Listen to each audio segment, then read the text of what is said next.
Hello. For the spring equinox, I thought that I would read you some poetry. And this is actually a poem that was read to me by one of my teachers when I was in yoga therapy training.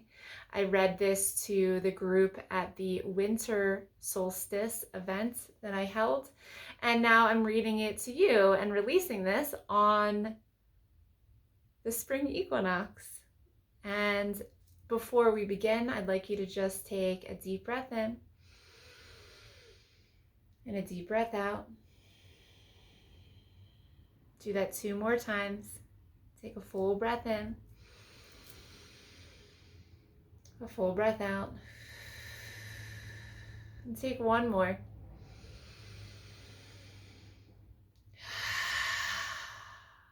And place yourself in a position where you're just open to receive. For One Who Is Exhausted, a Blessing by John O'Donohue. When the rhythm of the heart becomes hectic, time takes on the strain until it breaks. Then all the unattended stress falls in on the mind like an endless, increasing weight. The light in the mind becomes dim. Things you could take in your stride before now become laborsome events of will.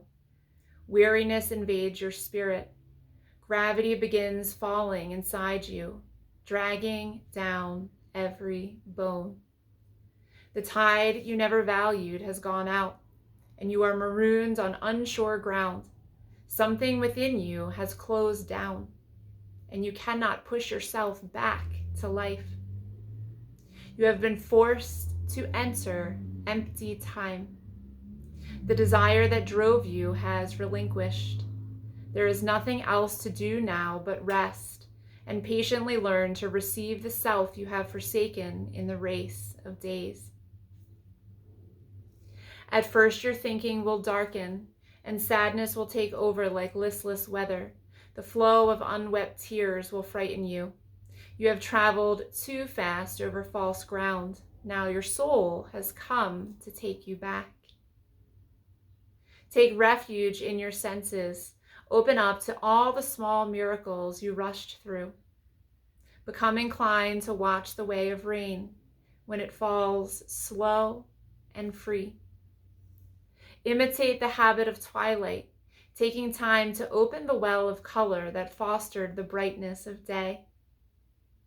Draw alongside the silence of stone until its calmness can claim you.